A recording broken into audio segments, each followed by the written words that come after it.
de l'alémanique. Est-ce que une langue est forcément homogène? Vous en parlez dans votre introduction dans ce livre. Merci pour votre question.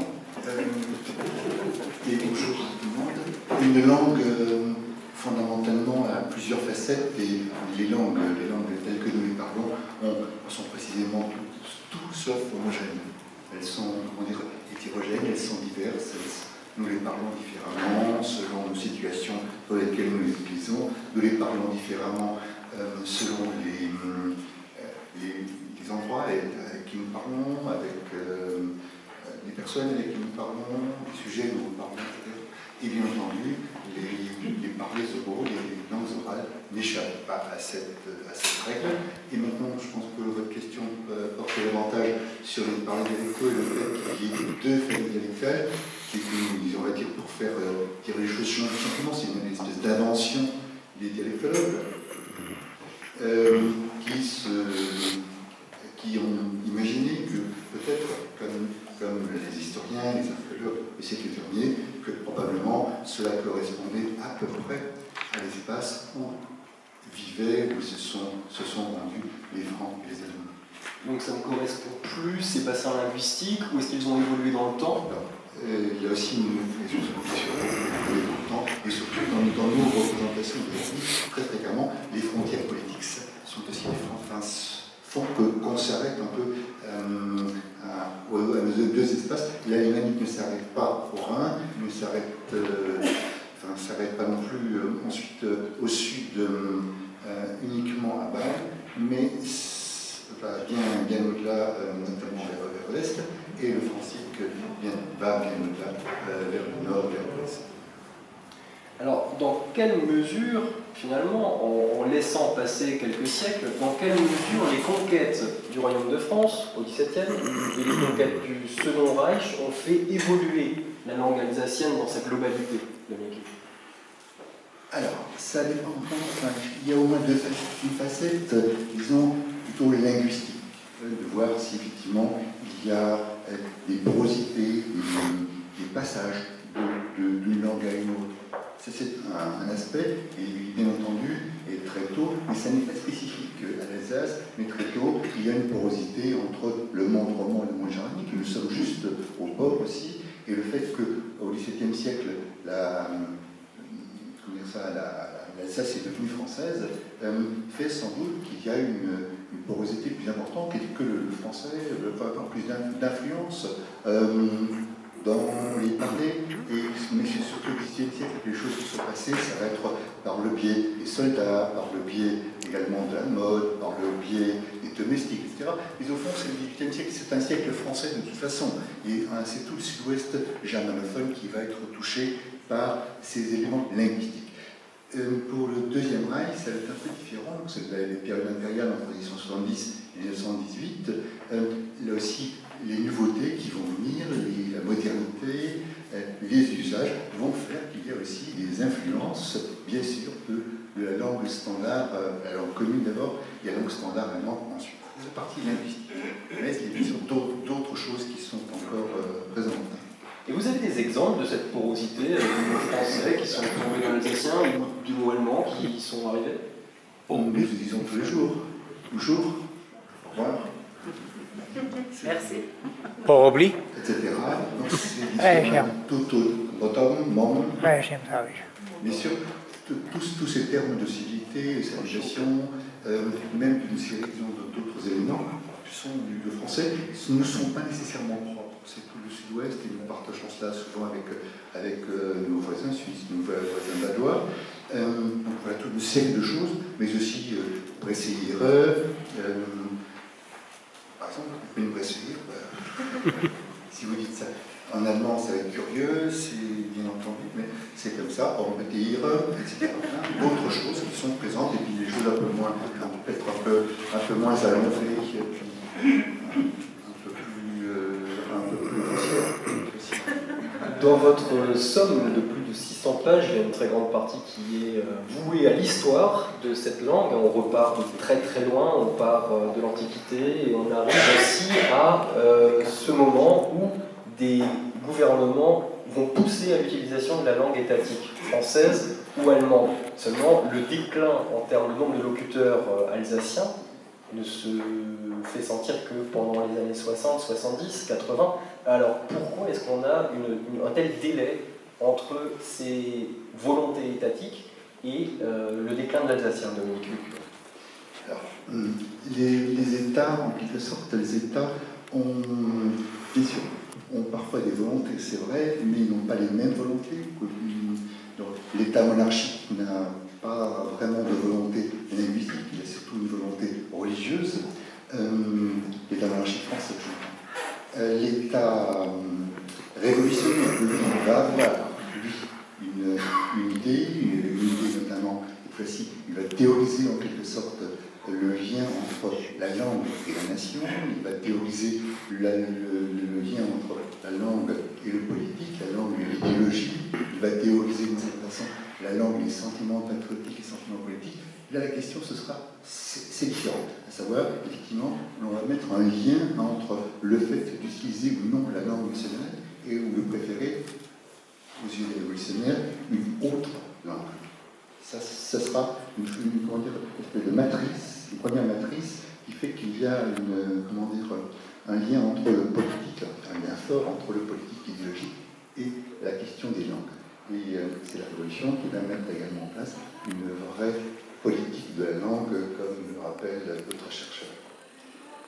Et on va nous retrouver ce type de questions, ce type de problème bien plus tard. Pour ce qui est de l'État allemand, la question se posera quand en 1870 et 1970 à 1918, cet État allemand a des politiques successives avec, disons, une première période où il y a une vraie volonté de, défranciser, de regermaniser, dans le sens qu'on imagine, c'est assez incompréhensible, parce que je pensais que la police politique était mieux faite, assez incompréhensible, on pensait que c'était juste un vernis français. Et donc, en quelque sorte, on n'imaginait pas non plus qu'on pouvait utiliser une langue qui n'était pas du français, on pouvait donc utiliser des dialectaux allemands, on pouvait utiliser la langue allemande comme langue de culture, et qu'on pouvait avoir des sentiments patriotiques français. Donc c'était au fond, on va avoir une autre politique, dans la mesure où ça ne fonctionne pas trop bien, on va interdire le français, on va être assez tatillon sur le rôle du français, la politique française, on ne va jamais l'interdire. Mais on va surtout faire en sorte que le français ne soit plus tellement appris, notamment à l'école primaire, et ça, ce sera le cas durant toute la période du Reichstag, toute la période alternante. Mais à partir, disons, de la fin du XIXe siècle et du début du XXe siècle, il va y avoir également, on comprend que c'est assez contre-productif et on va, je dirais, selon les politiques générales, on va libéraliser un peu l'attitude, aussi parfois selon les personnes. Donc on a, disons, des logiques qui ne sont pas totalement les mêmes. Et au fond, c'est le XXe siècle qui va les repenser, qui va remêler les cartes.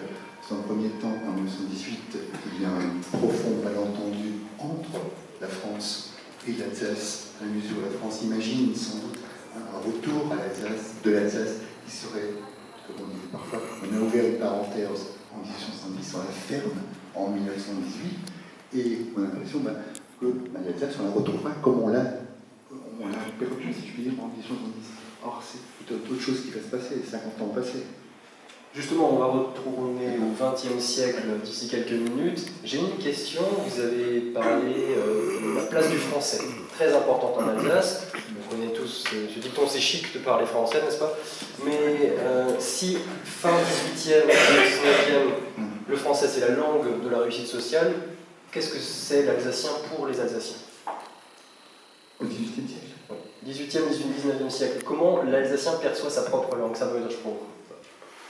C'est même pas une question, enfin, si je veux dire, on n'en s'affiche rien, on peut juste faire une supposition, une hypothèse, dans le sens que, en quelque sorte, pour l'essentiel, sur le plan, disons, du sentiment, comment on appelle ça, identitaire, je n'ose pas trop utiliser le terme, mais au fond de l'appartenance, disons, de l'habitus culturel. La plupart des gens qui habitent cet espace-là qu'on appelle l'Alsace, en dehors des couches sociales qui ont le savoir et le pouvoir, se sentent profondément dans la sphère germanique. Et jusqu'à la Révolution, ils faisaient partie aussi économiquement de la sphère germanique encore. Donc, au fond, la question ne se pose même pas. Et le français est corrélé à ce moment-là aux couches prestigieuses, aux couches qui ont pour pouvoir, qui ont le savoir, et on se sent, on n'a pas encore alsacien, on n'a pas le terme alsacien comme pour se définir soi-même, on n'a pas le terme alsacien pour définir ce qu'on parle, on dit Marseillitsch, Redetitsch. Donc c'est le terme générique allemand qui est présent, point à la ligne. Et donc en quelque sorte, il y a des caractéristiques spécifiques politiques, mais culturellement, c'est un pays, disons, sans doute une forme d'entre-deux, mais qui n'est pas nécessairement spécifique. Et justement, vous parliez tout à l'heure de 1918, alors retournons-y, puisque vous avez beaucoup de stats et d'enquêtes qui sont publiées dans ce livre, c'est très intéressant de voir les évolutions. Après 1918, visiblement, il y a près de 68% de la population qui ne parle que l'alsacien, et uniquement l'alsacien. Pas le Vordeutsch, pas le français, et pourtant, il y aura un malaise alsacien. Est-ce que vous pouvez nous expliquer ce malaise alsacien? Alors, peut-être un mot sur ce que vous dites à propos des chiffres. En fait, les chiffres posent toujours problème dans la mesure où il y avait en Alsace, comme c'est le cas encore aujourd'hui en Suisse, une espèce, disons, de logique. Pour la langue écrite, c'était l'allemand standard, et pour la langue orale, ça fait par les dialectaux, comme c'est toujours le cas. Et dans ce sens-là, pour la connaissance des langues, il faudrait le faire distinguer, et pour la langue orale, pour l'oralité, c'est forcément la connaissance essentiellement du parler de lui.